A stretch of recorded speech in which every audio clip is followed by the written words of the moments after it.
अस्सलाम वालेकुम, welcome to married women diaries. I am doctor Shahida Kamal. आज का हमारा टॉपिक है 22nd वीक ऑफ प्रेगनेंसी। अगर आप हमारे चैनल पर नए हैं तो इसको सब्सक्राइब करें ताकि हर नए आने वाली वीडियो का नोटिफिकेशन पहले आपको मिले। 22nd वीक ऑफ प्रेगनेंसी में मैं आपको बताती हूँ feelings, size of belly, size of fetus, changes in fetus, ultrasound, what to eat, what should do. Feelings के बारे में बात करते हैं। फीलिंग्स मोर और लेस वही रहेंगी जो पहले थी।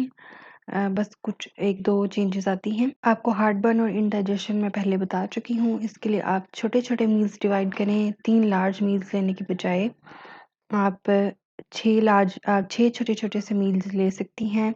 वॉक करें और पानी बहुत पिएँ। सेकंड है कॉन्स्टिपेशन। इसको अवॉइड करने के लिए भी मैं आपको बता चुकी हूँ। फाइबर फ्रूट खाएँ, पानी पिएँ, इसबगोल वगैरह लें। थर्ड है फेंटनेस या डिज़ीनेस। आपको गनुदगी हो सकती है या थकावट हो सकती है, तो इसके लिए आपने रेस्ट करना है। फोर्थ है इंक्रीज्ड सेक्स ड्राइव। आपका मुबाशरत करने का ज़्यादा दिल करेगा। Fifth racing heart. आपको अपने दिल की धड़कन बहुत तेज़ी से महसूस हो सकती है। ये भी कोई परेशानी की बात नहीं है क्योंकि आपकी ब्लड सप्लाई ज़्यादा हुई है, तो इस वजह से आपको ऐसे फील होगा। सिक्स्थ है ट्रबल इन फुल ब्रीथ कि भर के सांस आपसे नहीं लिया जाता क्योंकि यूट्रस का साइज ग्रो करता है और इस वजह से जो लंग्स हैं वो उनके लिए जगह कम पड़ जाती है और आपके जो लंग्स हैं वो सही भर के सांस नहीं आ पाता। सेवंथ है बैक एक। कमर में दर्द का मसला हो सकता है, इसके लिए लाइट स्ट्रेचेस करें, रेस्ट करें। Eighth point abdominal cramping. पेट में दर्द हो सकती है।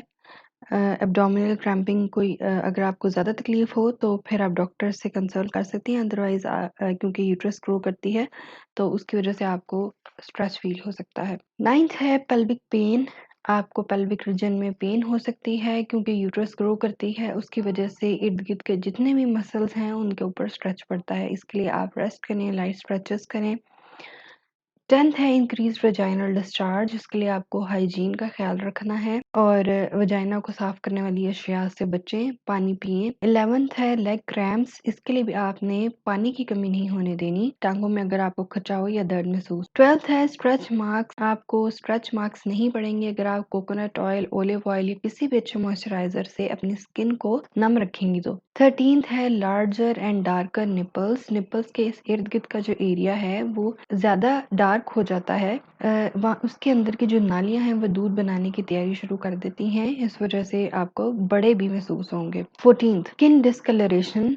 डार्क स्पॉट्स आ सकते हैं या पैचेस पड़ सकते हैं आपकी जिल्द के ऊपर। ये भी परेशान होने की ज़रूरत नहीं है, ये प्रेगनेंसी के साथ ही चला जाएगा। 15th है स्किन चेंजेस। बहुत से और भी चेंजेस आ सकती हैं। आपको स्किन फट सकती है, दाने वगैरह निकल सकते हैं। इसके लिए आप किसी भी किस्म के फेशियल्स और इस सब चीज़ों से बचें और क्रीम्स वगैरह से बस पानी पिएं, अपनी स्किन का ख्याल रखें। हाँ, आप हर्बल जो भी चीज़ इस्तेमाल करना चाहें वो आप कर सकती हैं। 10th है फास्टर ग्रोइंग नेल्स। आप कैल्शियम वगैरह ले रही होती हैं, इसकी वजह से आपके नेल्स बहुत अच्छी तरह ग्रो करते हैं। 17th है इंक्रीज्ड बॉडी हेयर्स। आपके जिस्म पे बाल बढ़ जाएंगे, खास तौर पे चिन के एरिया पे।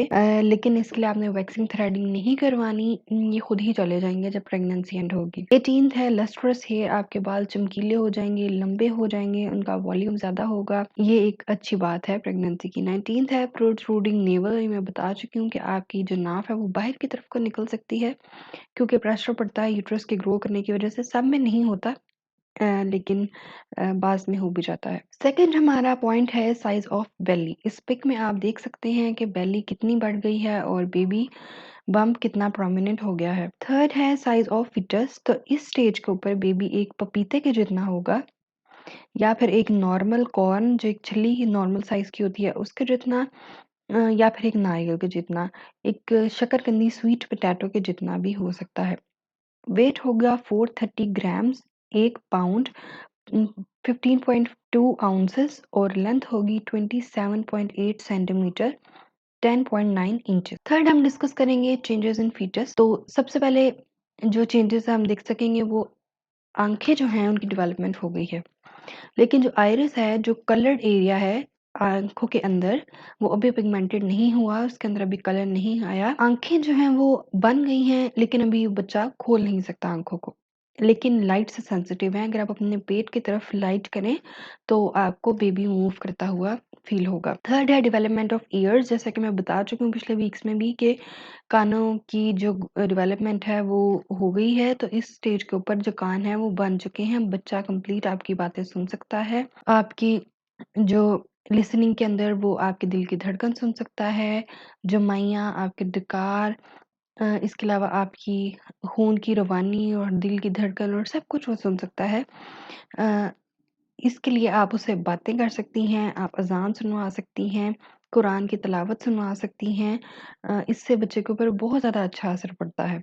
आप उससे बातें भी कर सकती हैं। फोर्थ है डेवलपमेंट ऑफ लिप्स, बच्चे के जो होंठ है वो भी बन गए हैं। और फिफ्थ है कि लिसनिंग में वो सब कुछ सुन सकता है। फिफ्थ है शार्पेंड सेंसेस, हवासे खमसा जो हैं वो सारे के सारे बन गए हैं, उसके रिफ्लेक्सेस बहुत अच्छे हो गए हैं। सेवंथ है सकिंग, वो अपना अंगूठा चूस सकता है। स्वेलोइंग, वो जो जिस फ्लूइड के अंदर वो रहता है उसको ही वो अपने अंदर निगल सकता है। एट्थ है baby can hold umbilical cord, जो अम्बिलिकल कॉर्ड है उससे बच्चा खेलता भी है और उसको पकड़ भी लेता है और उसकी ग्रिप स्ट्रांग भी होती है।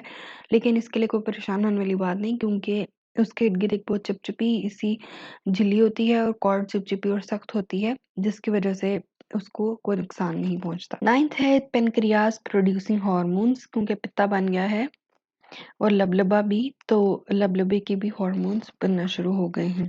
10th है डीप रिंकल्स, बच्चे की स्किन के अंदर अभी कोई फैट नहीं है, तो जिसकी वजह से उसकी स्किन के ऊपर अभी झुर्रियाँ-झुर्रियाँ सी नज़र आएँगी। लेकिन जैसे ही उसके अंदर फैट बन जाएगी तो उसकी जो चेहरा है वो राउंड हो जाएगा और झुर्रियाँ वगैरह ख़त्म हो जाएँगी। 11th है लेनूगो, ये बारीक बाल होते हैं, ये गोल्डन या ब्लैक भी हो सकते हैं। आप बाज़ दफ़ा देखते हैं कि बच्चा जब पैदा होता है तो उसके ऊपर भी बाल होते हैं। ये इसी वजह से होते हैं कि उसका जो टेम्परेचर है वो नॉर्मल रहे, उसको गर्मी देने के लिए। और बच्चे के ऊपर एक सफ़ेद रंग की झिल्ली भी होती है, ये भी बच्चे को इर्द-गिर्द अमनियोटिक फ्लूइड वगैरह से बचा के रखती है। नेक्स्ट हमारा पॉइंट है अल्ट्रासाउंड। तो अल्ट्रासाउंड में आप ग्रोथ, बेबी की, उसकी पोज़ीशन और उसकी जेंडर और चेहरे के फीचर्स और नकूश सब देख सकते हैं। 5th पॉइंट है कि आपको क्या खाना चाहिए। तो जैसा कि मैं पिछले वीक्स में भी बता चुकी हूँ कि फाइबरस फूड लें और हेल्दी फूड लें और अपने वेट मेजरमेंट्स करती रहें। आपको ना अंडरवेट रहना है ना ओबीस होना है। 6th पॉइंट है व्हाट शुड डू, आपने अपने पाँव का साइज रेगुलरली चेक करना है, क्योंकि एक हार्मोन प्रोड्यूस होता है जिसकी वजह से पाँव का जो साइज है वो बढ़ने लग पड़ता है या स्वेलिंग की वजह से भी होता है।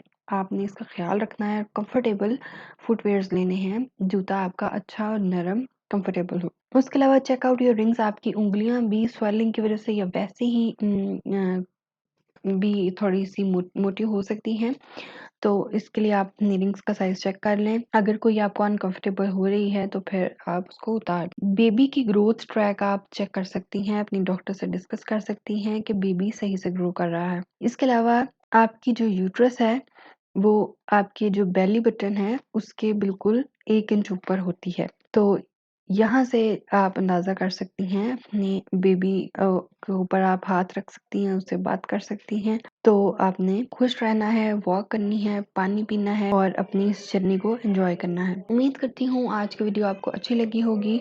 अगर आपको वीडियो अच्छी लगी तो लाइक, शेयर एंड सब्सक्राइब करें। इंशाल्लाह नेक्स्ट वीडियो में मिलते हैं। Thank you.